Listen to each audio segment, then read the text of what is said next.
Olá, pessoal do SpaceX, sejam bem-vindos mais uma vez. A gente agora vai começar o nosso capítulo sobre América Latina, tá?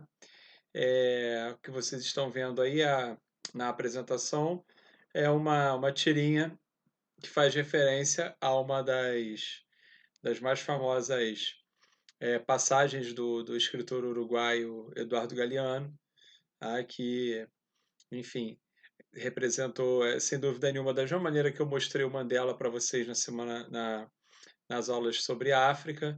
Estou mostrando o Galeano agora porque é um cara que, sem dúvida nenhuma, representa de maneira bastante significativa o que é a identidade latina, certo? Bom, estou mostrando agora para vocês aí os três mapas, dando conta das regiões do mundo que efetivamente formam o que a gente chama de América Latina, né? Então a gente tem a América do Sul, aparecendo ali embaixo, o México e o chamado Caribe, né? Que é esse istmo que faz a ligação entre a América do Sul e a América do Norte, tá?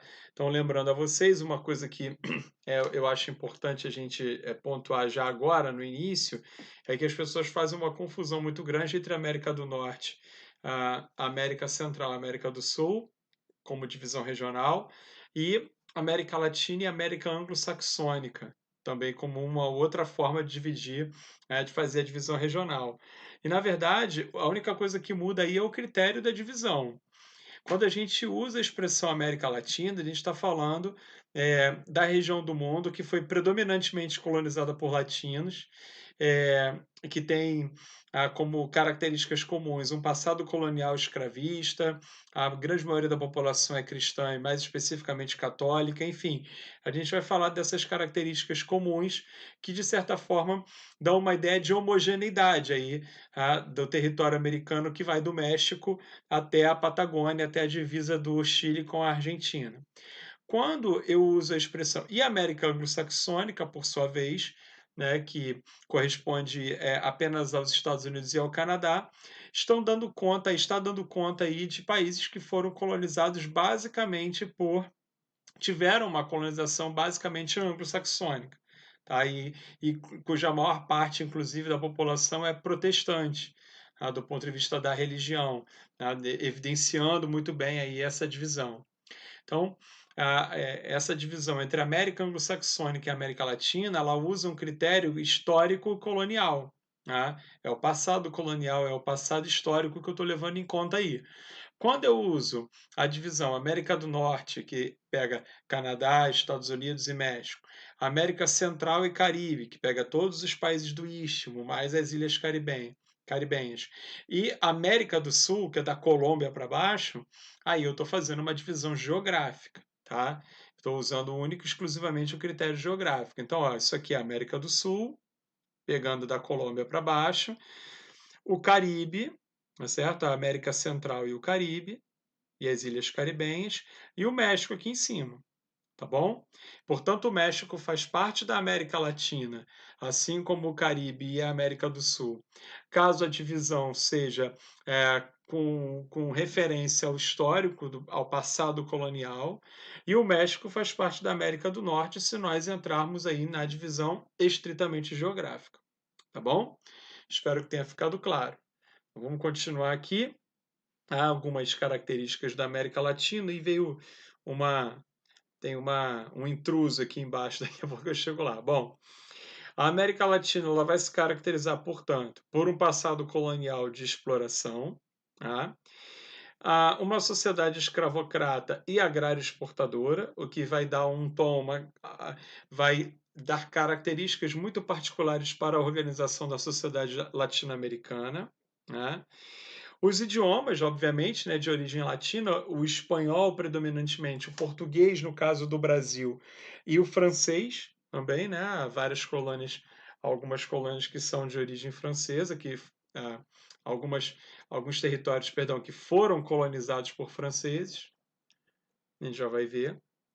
A religião católica, né, que acabou se impondo a partir da catequização, a religião católica acabou se impondo ao longo do período colonial e hoje, por conta disso, hoje que a América Latina é a região do mundo que concentra a maior parte dos católicos que existem.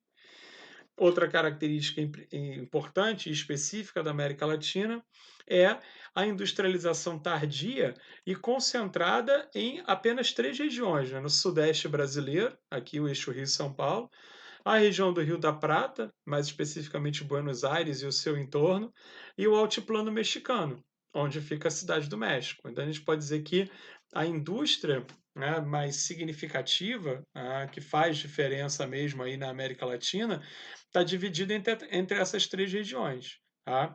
É claro que existem muitas cidades, mas e grandes metrópoles, a gente vai ver isso já já, mas boa parte dessas cidades e dessas metrópoles não contam com indústrias. A América Latina é uma das regiões do mundo onde a urbanização se deu mais por conta do crescimento do comércio, dos serviços e da atividade informal. Né? E não por conta da atividade industrial, como aconteceu, por exemplo, na Europa, né? Em que o crescimento das cidades ao longo do século XVII, do século XVIII, XIX, principalmente esses dois, pós-revolução industrial, aconteceram por conta da produção no setor secundário. Na América Latina não foi assim. Na América Latina, boa parte das cidades, né, elas têm como principal característica oferecer empregos em comércio e serviços, e mais recentemente vem crescendo demais a ilegalidade e a informalidade.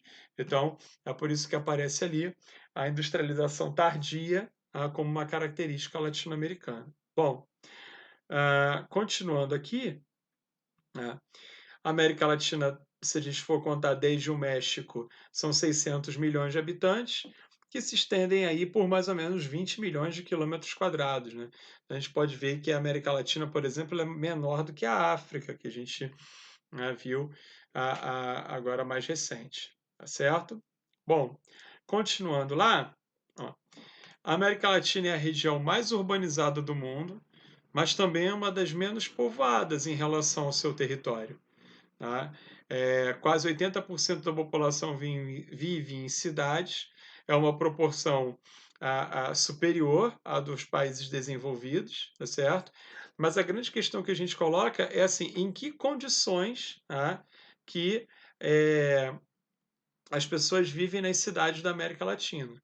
Tá? Então, é uma região que está assim, tá sofrendo muito com é, a, a, esse processo de urbanização, muito concentrado em grandes metrópoles, mas sem que as cidades sejam capazes de oferecer efetivamente é, qualidade de vida para essa população.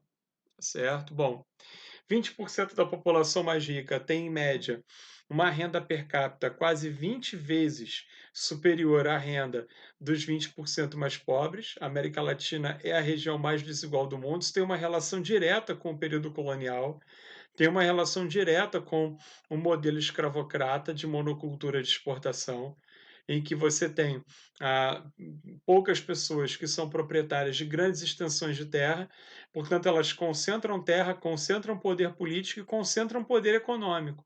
Tá? E isso acaba se perpetuando até hoje como uma grande marca da América Latina, tá? Inclusive com a naturalização da pobreza. Né? É outra coisa que aqui no Brasil a gente conhece bem e que nos leva a esse tipo de dado aqui. Ó.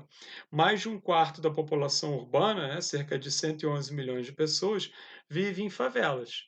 Mais da metade vive no Brasil, 37 milhões, e no México, 25 milhões. Tudo bem?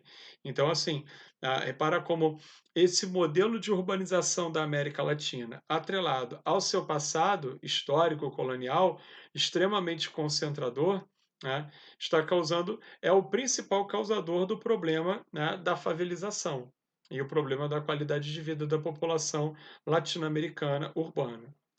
As 40 principais cidades da região produzem anualmente um PIB de mais de 842 bilhões de dólares. Se vocês se lembrarem, né, essas 40 cidades aqui, elas vão produzir um PIB, né, muito maior do que o principal bloco comercial da África.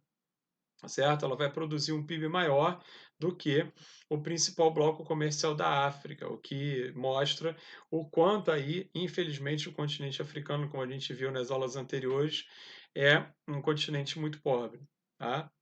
E a ideia é que essas cidades, apesar de todos os problemas, são os verdadeiros motores da economia regional, né, da economia da América Latina efetivamente. A conclusão disso tudo, né, é isso aqui: a urbanização concentrada em grandes metrópoles, uma hipertrofia do setor terciário, ou seja, a grande maioria das pessoas buscam emprego no setor terciário, e o trabalho informal, né? Um aumento cada vez maior da informalidade e da ilegalidade também.